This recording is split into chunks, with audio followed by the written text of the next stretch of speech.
Hey my dear astronomers, last year was awesome. 2 total lunar eclipses, a breathtaking ring of fire solar eclipse, and a rare alignment of Mercury, Venus, Mars, Jupiter, and Saturn. I bet you've been wondering what space wonders this year is going to bring us. Well, let's find out. From April 15th to April 29th, you'll be able to enjoy the LYRID meteor shower. Meteor showers happen when our planet passes through debris left behind by comets and asteroids. That's why such showers normally occur approximately at the same time every year. The LYRID meteor shower is produced by a comet called Thatcher. It takes around 415 years to orbit the Sun. By the way, this meteor shower is one of the oldest. People started watching it in 687 BCE. This year, the peak of the meteor shower will fall on the night of April 22nd, with almost 20 meteors per hour dashing across the dark sky. But if you missed the LYRID meteor shower, don't worry. You can still see AQUARID meteors from April 15th to May 27th. This meteor shower is famous for its fast meteors, leaving long, glowing trails. This shower is produced by the comet Halley, completing its orbit around the Sun every 76 years. Unfortunately, the full moon that will appear on May 5th might outshine most of the meteors, but astronomers promise it'll still be a pretty impressive show. Throughout all of June, Venus and Mars will be on the same astronomical line, looking as if they've been grouped together. And on the first official day of summer, Venus, Mars, and the Moon will form a triangle. You might even see the trio without any special equipment, since they'll be shining extremely brightly. And another meteor shower will start in July and last till September. It's called the PERSEID meteor shower, and it's promised to be one of the best of the year. Bright and frequent, these meteors will have long tails and will light up the sky at a rate of 50 to 100 meteors per hour. The shower will peak when Earth moves through the densest region of space debris left behind by the comet SWIFT-TUTTLE. On August 31st, you might notice that the full moon seems to be larger and brighter than usual. This phenomenon is called a supermoon. The moon, which follows an elliptical orbit, will be the closest to Earth. Even better, this year there will be 4 supermoons on July 3rd, August 1st, August 31st, and September 29th. And since there are 2 full moons in August, the second one is called a blue moon. It occurs every 2.5 years. On October 14th, people in the southwestern USA will be able to enjoy an annular solar eclipse. Now, look, solar eclipses happen when the moon passes between Earth and the Sun. But this year, the moon won't cover the Sun completely. That's why a dazzling, glowing circle around the moon will be visible from certain places. This eclipse will be quite short. It'll last for around 5 minutes. On October 28th, we'll also see a lunar eclipse, but partial. The thing is, a total lunar eclipse happens when the Earth's shadow covers the entire surface of the moon.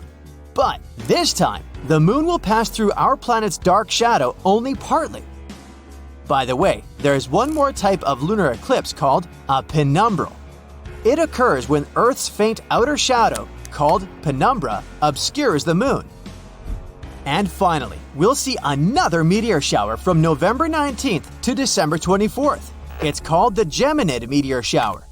This one is one more fan favorite. Super fast meteors travel at a speed of up to 78,000 miles per hour. Another unique thing about this phenomenon is that the Geminids come not from an icy comet, but from a rocky space body, an asteroid. Astronomers still aren't sure how the asteroid named Phaethon produces meteor showers. There's a theory that it might actually be a comet that once lost its icy shell. Interestingly, Phaethon measures a mere 3 miles across. This is surprising because the amount of debris it leaves behind is truly impressive. Anyway, the peak of this meteor shower is expected on the nights of December 13th and 14th, when stargazers will see up to 120 meteors per hour.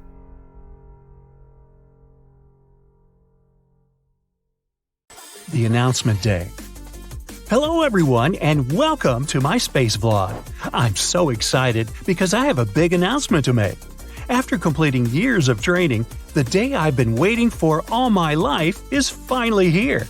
I was always happy to be among the 350 people who have been selected to be NASA astronauts, you know. And here's a fun fact for you.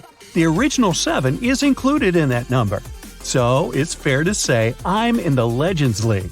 But the great news is that now I'm finally done with the virtual reality lab and I'm actually going to go into space. There are so many things I need to do to get ready for my first mission. So I'll keep today's vlog short, but get ready to hear all about my space adventures in the upcoming days. The day before the launch. Now you would think the day before the launch would be a busy one for the crew, right? But it's actually quite relaxed in terms of things to do. Since the upcoming days are going to be stressful, NASA lets us spend time with some of our selected family members or friends who have been cleared to be near us during our pre-flight quarantine. We also get to stay at a beach house they own. Is this a dream job or what? But the most important thing we're advised to do today is to get a good night's sleep. That is, if you can, but no pressure. I'm going to try and do that now, so off to bed I go. It's a good thing that we were banned from drinking coffee 24 hours prior to the launch. Otherwise, I bet all the caffeine would prevent me from having peaceful dreams. Launch day. Today is the big day. First of all, although it's one of my favorite songs, I'm trying to avoid listening to David Bowie's Space Oddity, because ain't nobody wants any sad vibes. Secondly, coffee is not permitted for breakfast on the morning of the launch because of its diuretic properties. Having to use the restroom all the time can be a bit of a problem when you're going off to space in the cockpit, you know.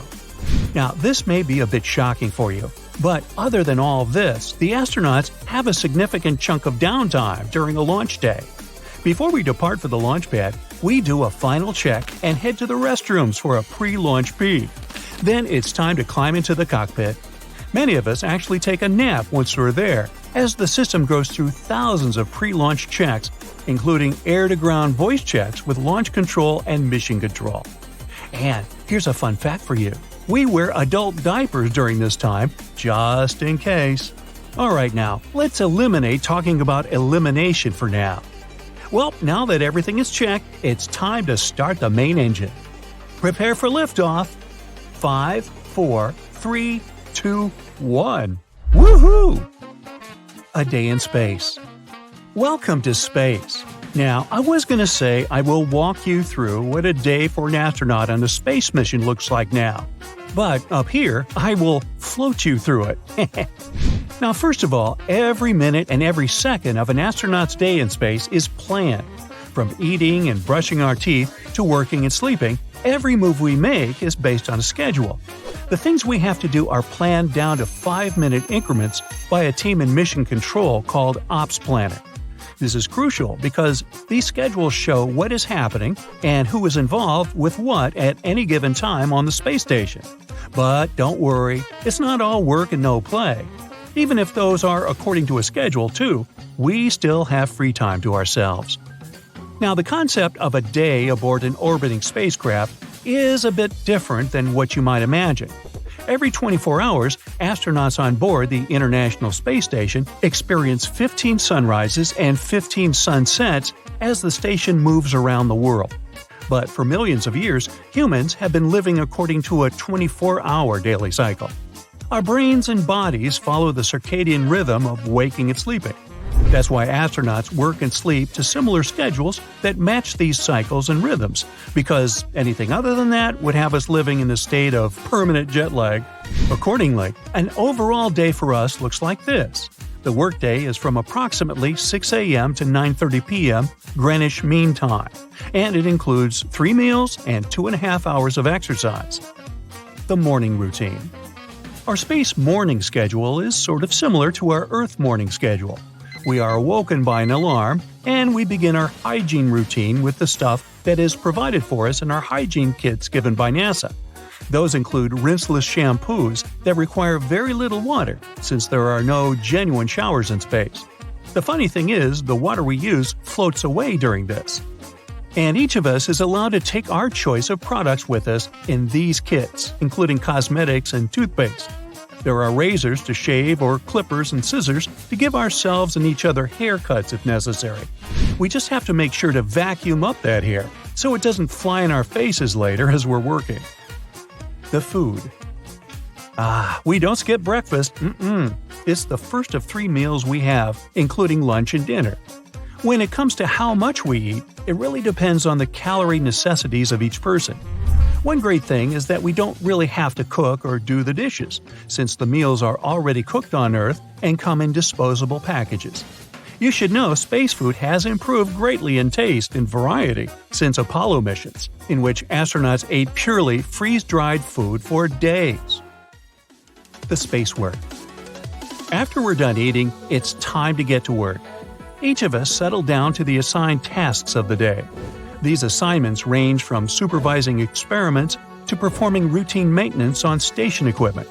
Our work also includes checking projects that are controlled from the ground, as well as participating in experiments ourselves to figure out how well our bodies adapt to living in space for long periods of time. Space gym. Now, doing exercise is an essential part of our day. We actually commit hours every day to fitness.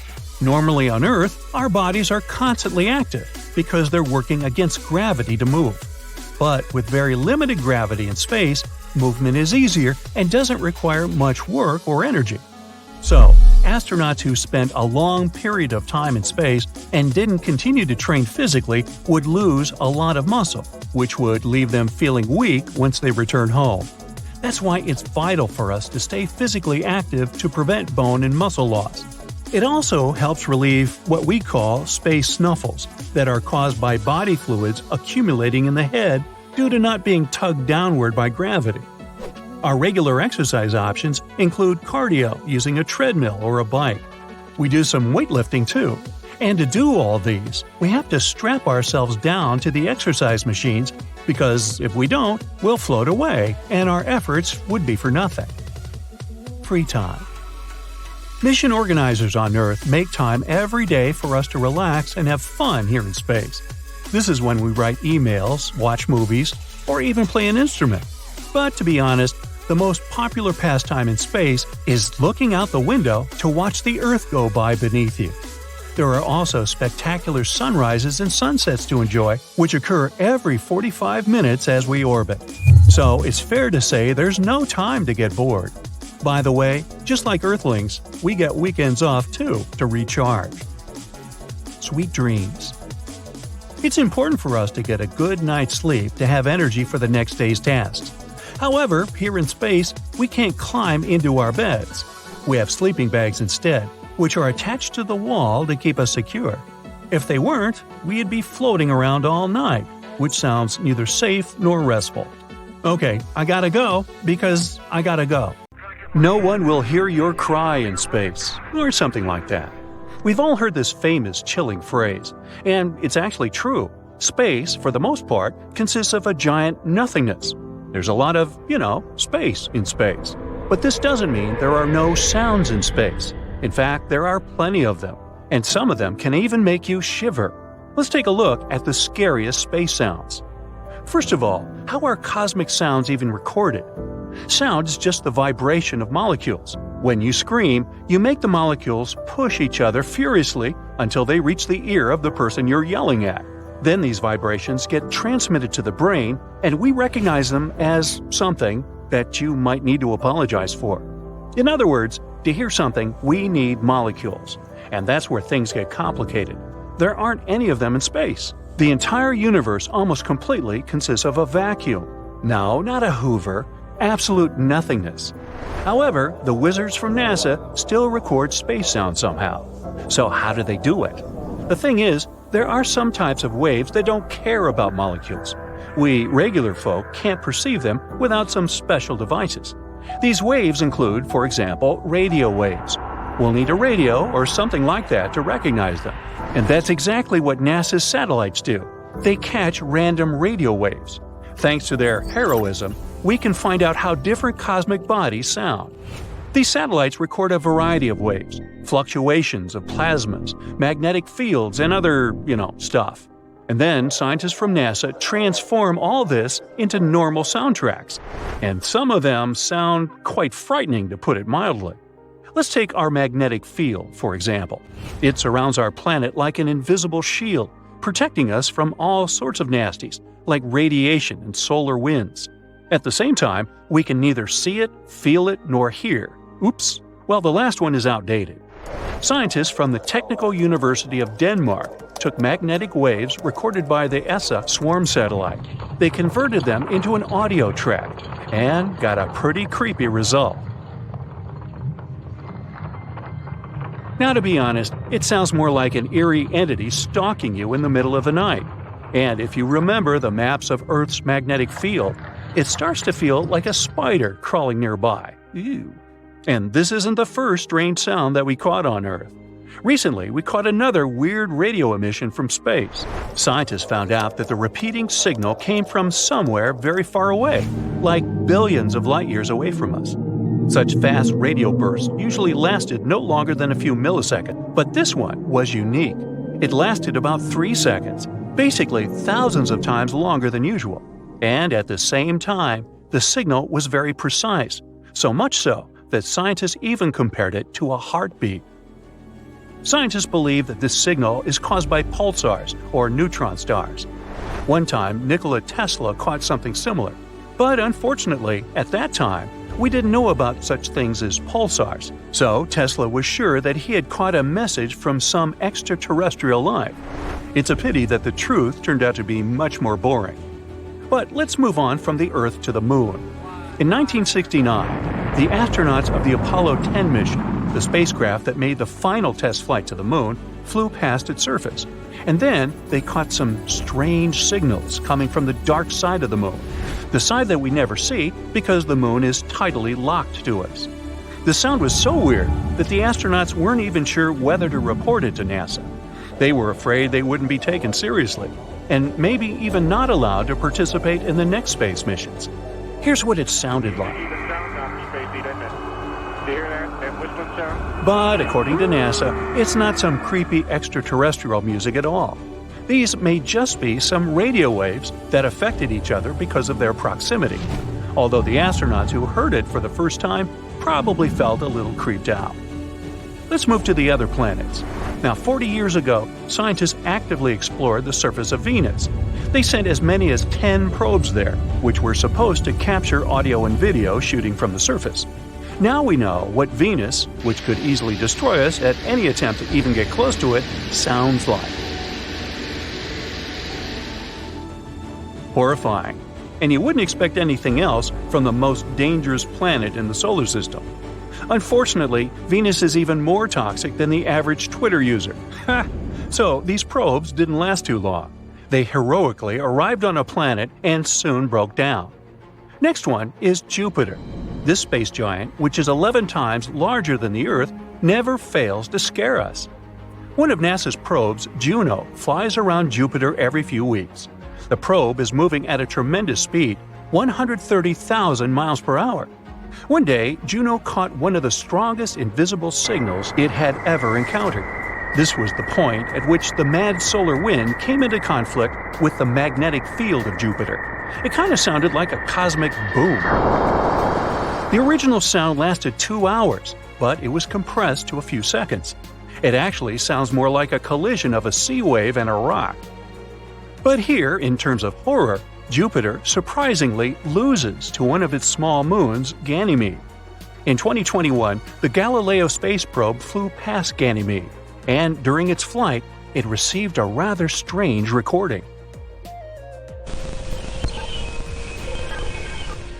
These sounds are satellite radiation, and it's unclear whether it sounds like a cozy sunny day in the jungle or like thousands of bats waiting for you in the night. Next one is Saturn. This signal was caught by the Cassini-Huygens Automatic Interplanetary Station, which was launched into space in 1997. When flying past Saturn, Cassini recorded a pretty scary sound. This terrifying cry of thousands of souls is actually just some radio waves. They aren't too different from what the auroras emit on Earth. A little later, Cassini received another recording, the sounds made by lightning and thunderstorms on Saturn. They sound pretty interesting too. More like popping corn or a Geiger counter, right? But that's just because these lightning strikes have a crazy frequency. Moving on from the solar system to outer space. The famous Voyager 1 was launched back in 1977 and continues to send us data even 40 years after its launch. In 2012, it left the solar system and entered interstellar space. And then, while abandoning its home, Voyager 1 detected the sound of plasma waves. The original recording lasted 7 months, but fortunately, scientists felt sorry for us and reduced it to 12 seconds. It isn't really eerie, but is still kind of unsettling. And although it feels like nothing can beat Saturn's horrors, let's end this tournament with one of the scariest objects in the universe, a black hole. This sound was recorded by the Chandra Space Telescope.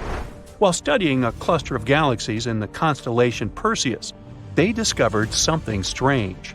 Some undulating movements appear from the center of the cluster. They spread out in all directions, like circles on the water.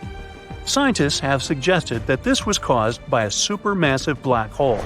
The thing is, black holes don't always devour space objects entirely. Sometimes they kind of spit them out. This causes vibrations of gases, which we can convert into soundtracks.